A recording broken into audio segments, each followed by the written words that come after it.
묵상 기도하면서 예배 시작하겠습니다.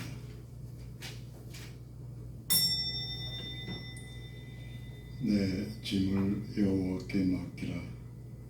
그가 너를 붙드시고 의인의 요동함을 영원히 허락하지 아니하시리로다. 성부, 성자, 성령, 삼위일체 하나님께 신령과 진정으로 예배드립니다.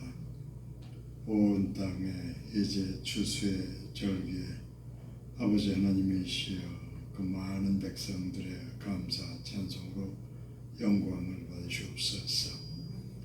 많은 백성들은 고향을 찾아 우상 앞에 절하나 택하신 백성들이 하나님의 교회를 찾아와 신령과 진정으로 예배드릴 때 하나님께서 그들에게 성령으로 충만케 임하시어서 그들의 영혼을 정결케 하시옵고 그들이 듣는 말씀을 통해서 하나님의 선하신 뜻과 능력을 나타내시옵소서. 이날의 모든 예배가 하나님을 영광롭게 하는 예배가 되게 하시오며 그들이 무엇보다 먼저 믿음, 소망, 사랑을 믿음의 결실로 얻게 하시오며 또한 범사의 그 삶에 하나님의 은혜의 손길을 더하시옵소서. 이날의 모든 예배가 하나님을 영화롭게 하는 예배가 되게 인도하시옵소서. 예수님의 이름으로 기원하옵나이다. 아멘. 210장 찬양하겠습니다.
교독문 75번 교독하겠습니다.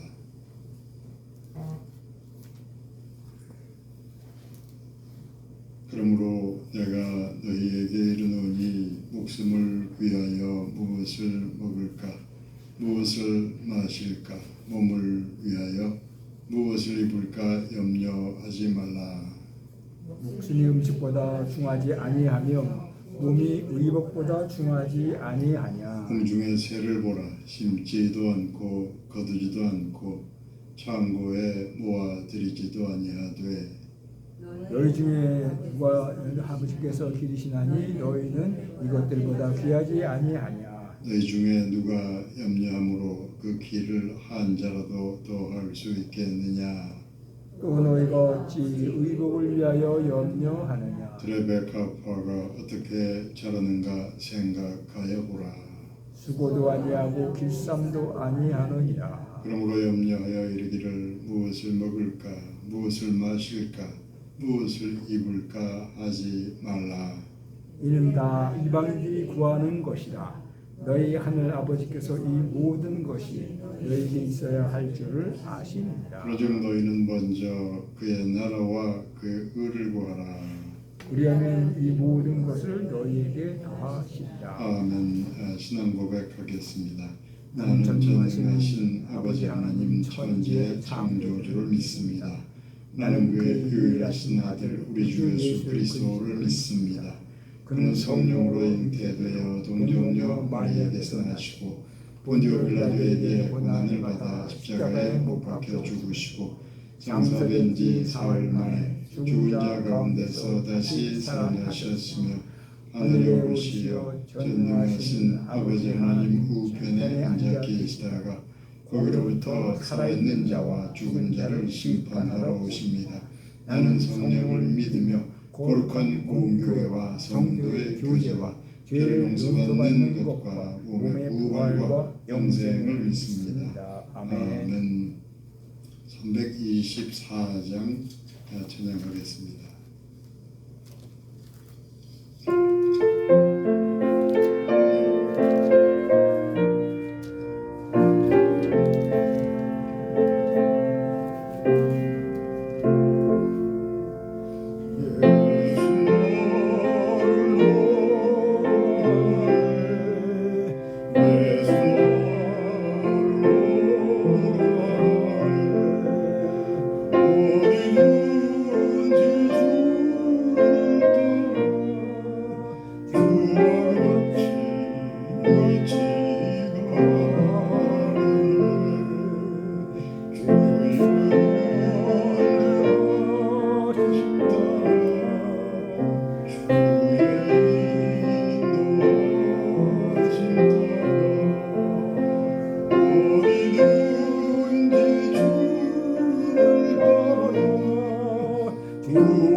결실의 계절로 들어서게 됩니다.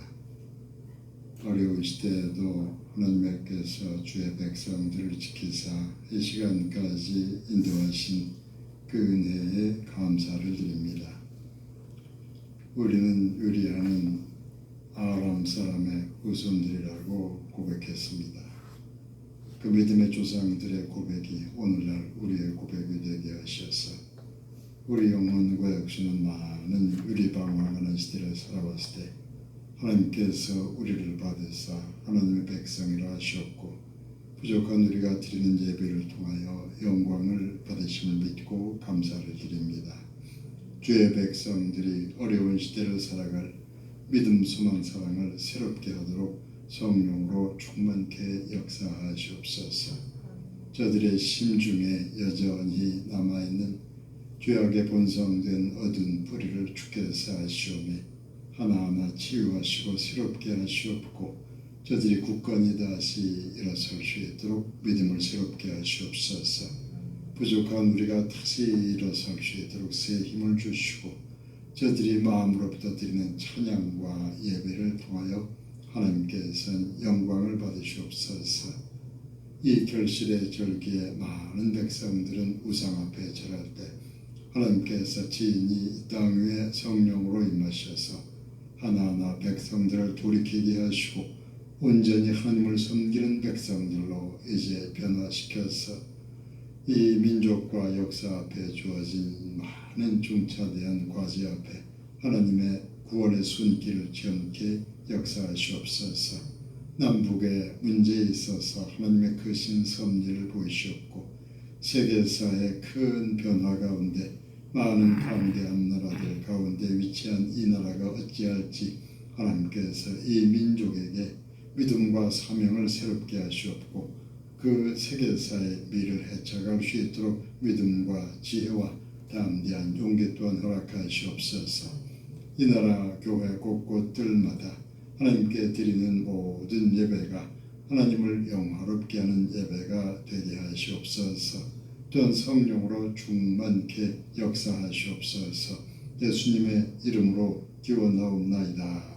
아멘.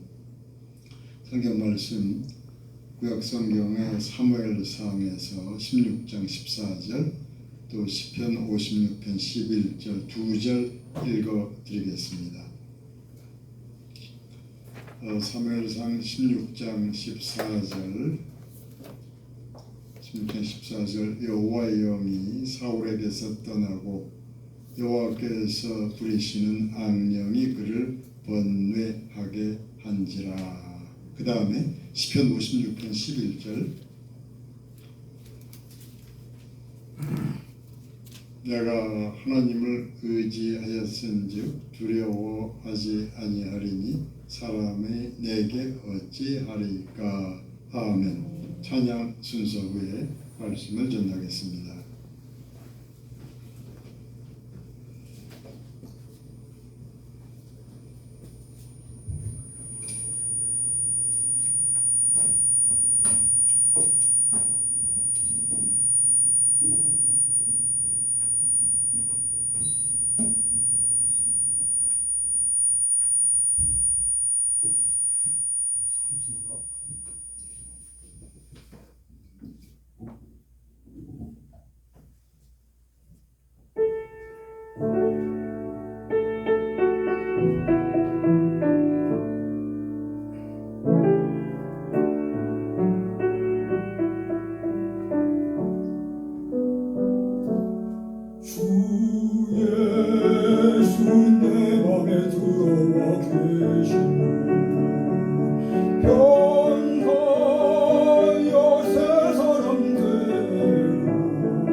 머리털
오랜 약속 나아가오신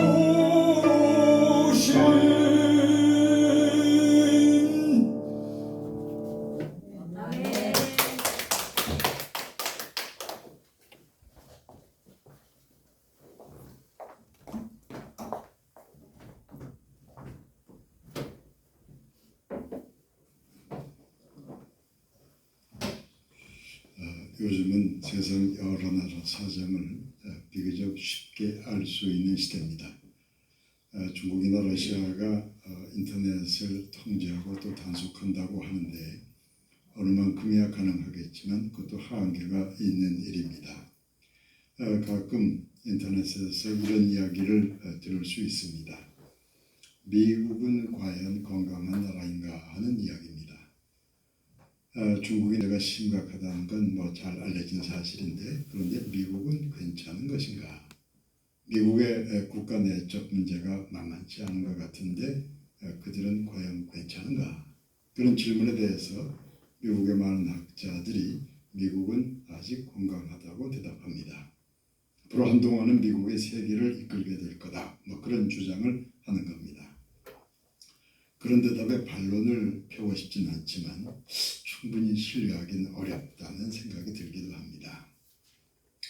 지금으로부터 8년 전 2015년에 출판된 미국의 어느 학자의 책에 이런 통계 숫자가 소개되어 있습니다. 미국에서 매주일 교회에 출석하는 사람의 비율이 37%라고 합니다. 그 37%가 미국인 전체의 37%라고 하는 건지 확인해 볼 수는 없었는데 어쨌든 미국인 10명 중 4명이 매주일 예배에 참석하는 그것만으로도 미국은 아직 건강하다고 주장하는 겁니다.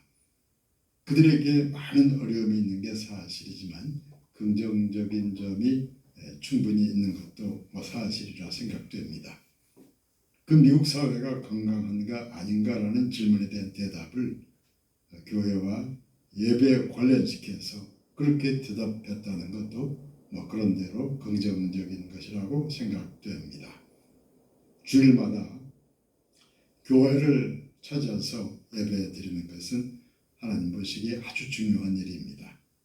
이 시대 교회는 믿음 없는 사람들만 가득한 것처럼 보일 수도 있겠지만 주일날 교회를 찾아가는 사람들은 모두가 어떻게든 하나님을 향해서 보다 가까이 나아가려고 하는 사람들인 것입니다. 프랑스의 철학자면서 신학자인 파스칼이 그런 말을 했습니다. 우리의 마음은 머리가 알지 못하는 자신만의 이유를 가지고 있다는 겁니다. 세상의 정보지식 통계를 따라서 머리로 판단하면 인생과 역사 흐름이 어둡게 느껴집니다. 근데 말씀과 성령의 인도를 따르는 그 마음으로 바라보면 세상은 그렇게 어둡지만은 않습니다. 세상의 정보지식 통계는 주로 우리의 머리 판단에 호소하려고 합니다. 근데 말씀과 예배와 성령의 역사는 우리 마음으로 다가와서 믿음과 희망을 주려고 합니다. 머리의 판단이 눈에 보이는 세상 흐름을 따라서 판단하는 것이라면 하나님께 예배드리는 우리의 마음은 믿음과 희망을 앞세워서 판단하게 되는 겁니다. 러시아의 문호 도스토옙스키 그 작품에 이런 글이 나옵니다. 어느 시대나 선과 악이 열심히 싸우고 있는 중이다. 그런데 선과 악이 싸우는 가장 격렬한 전쟁터는 바로 우리의 마음이다. 우리 인간의 마음은 거의 언제나 영적인 싸움에 시달리고 있는 중입니다. 눈에 보이는 세상과 시대의 흐름이 우리의 머리와 판단을 장악할 것인가?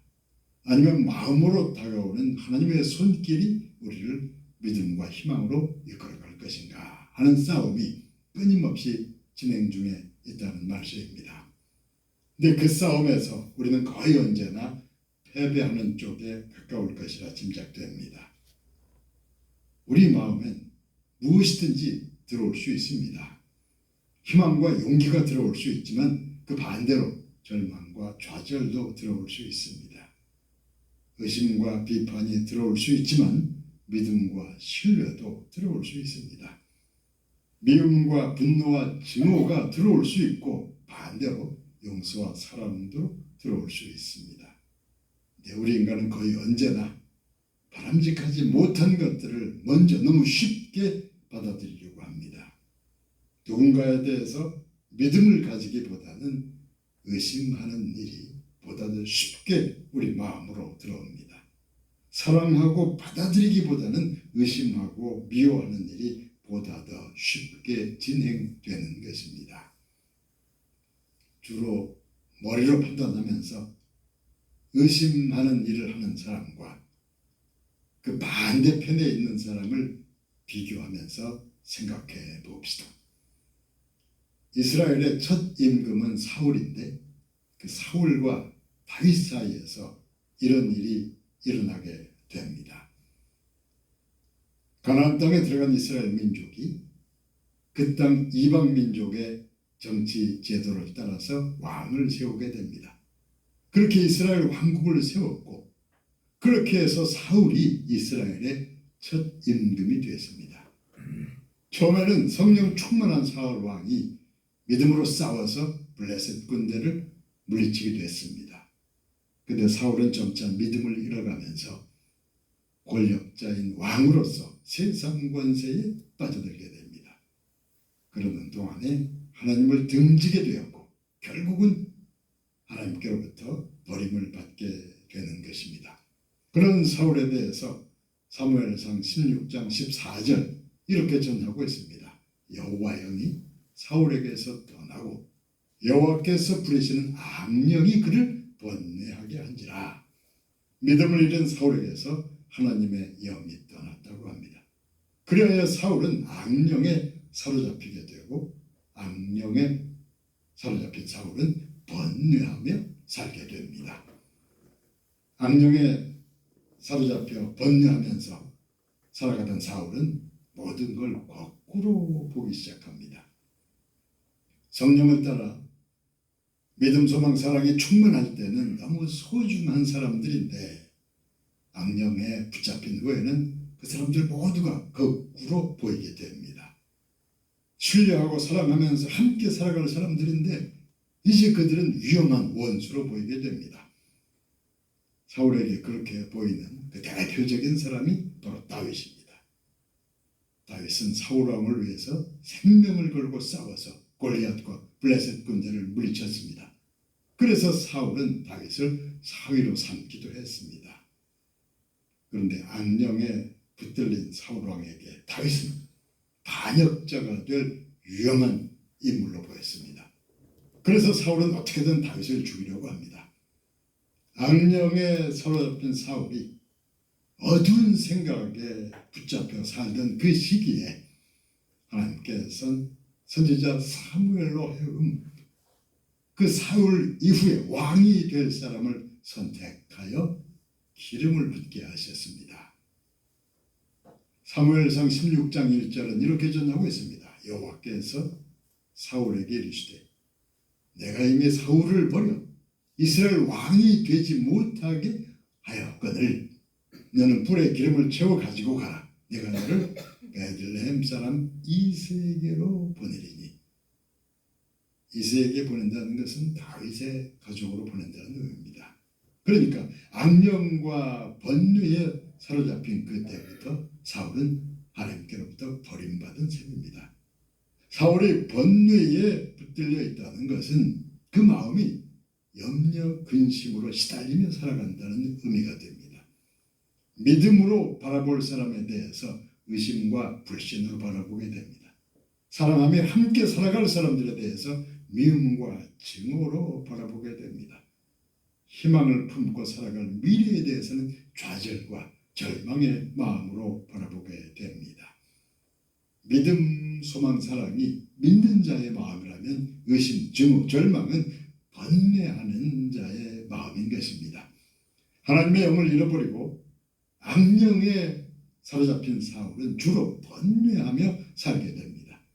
번뇌하는 사울은 자신에게 가장 중요한 사람을 의심과 증오의 눈으로 바라보기 시작합니다. 사울 왕의 의심과 증오를 통하여 역사의 전면에 등장하게 되는 사람이 바로 다윗입니다. 그러니까 이스라엘 최고의 왕 다윗을 역사의 전면으로 등장시킨 장본인은 바로 사울입니다. 사울의 의심과 불신과 증오가 어린 목동 다윗을 위대한 왕으로 만들기 시작한 것입니다. 목동 다윗을 죽이려고 애쓰다가 사울은 결국 스스로 무너져 내리게 됩니다. 사울은 다윗 때문에 무너진 게 아니라 자신의 불신과 증오 때문에 무너져 내린 셈입니다. 악령과 번뇌에 사로잡혀서 누군가를 불신하고 증오하다가 스스로 무너져 내린 것입니다. 그런 사울이 목동 다윗을 위대한 왕으로 만들어간 셈이요. 그래서 사울은 다윗에게 위대한 반면교사가 된 것이요. 사울의 불신과 증오를 통하여 연단받은 다윗은 사울과는 정반대의 믿음과 인격을 지니게 되는 것입니다. 사울은 번뇌와 불신으로 충성스러운 다윗을 죽이려고 하는데 사울에게 쫓기던 다윗은 고난과 위험 중에도 담대한 믿음을 이렇게 고백하게 됩니다. 시편 56편 11절을 통하여 다윗은 이렇게 고백합니다. 내가 하나님을 의지하였은즉 두려워하지 아니하리니 사람이 내게 어찌하리까.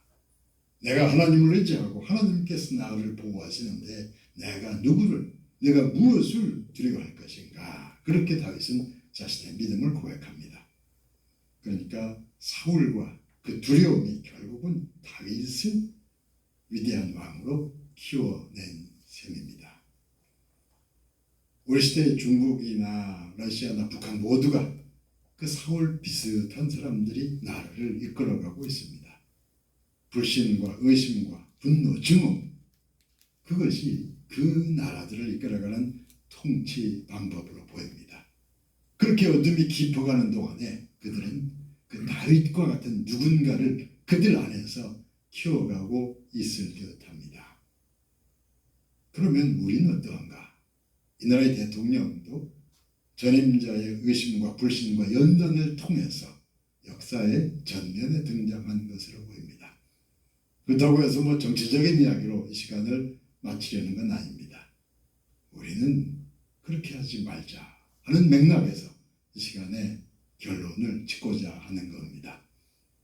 어려운 시대를 살아가는 우리 모두에 대해서 이런 말씀을 드리려고 합니다. 두려움이 노크해서 나가보았더니 문 밖에는 아무도 없더라.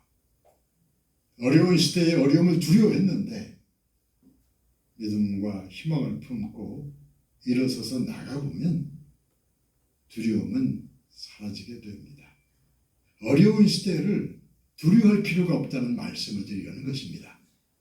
우리 마음을 향해서 수시로 달려드는 이 시대의 두려움을 담대하게 물리치자는 말씀을 드리려는 것입니다. 이제 본격적으로 시작된 결실의 계절 가을에는 염려, 근심, 두려움에 시달리지 않는 마음을 믿음의 열매로 먼저 거두시기를 바랍니다. 사울과 같은 두려움이 아니라 다윗과 같은 담대한 믿음으로 살아가시길 바랍니다. 하나님의 사람인 내가 누구를 두려워할 것인가 하는 마음으로 결실의 계절을 향해서 앞으로 나아가시기를 예수님의 이름으로 축원합니다. 네, 기도하겠습니다. 하나님의 사람인 내가 누구를 무엇을 두려워할 것인가 하는 믿음을 주셔서 성령의 인도를 따라 앞으로 나가게 하시옵소서. 믿음을 결실로 먼저 거두어드리면서 감사 찬송케 하시옵소서. 예수 그리스도 이름으로 기원하옵나이다. 아멘. 277장 진행하겠습니다.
위해서 기도하겠습니다. 하나님께 예배를 드리며 여러 모양으로 저희들이 예물을 드리오니 모든 것을 기쁘게 받으시옵소서. 선하신 뜻을 따라 쓰임받게 하시옵소서. 또한 성도의 삶에 공유한 은혜를 베푸심으로 우리가 하나님께 나올 때마다 자원하는 감사의 마음으로 드리게 하시옵소서. 믿음의 선행을 잘 감당할 수 있도록 성도의 삶을 굳건히 하시옵소서. 예수님의 이름으로 기도하옵나이다. 아멘. 우리도 연휴 기간 좀 이렇게 감안해서 오늘은 11시 예배까지만 드리고 오후 예배는 드리지 않습니다. 참고하시고 그리고 가실 때 점심을 위해서 만들어 놓은 샌드위치 같은 게 있으니까 좀 받아가시고 계시길 바랍니다. 341장 찬양하고 축도하겠습니다.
이제는 우리 주 예수 그리스도의 은혜와 하나님의 사랑과 성령의 교통하심이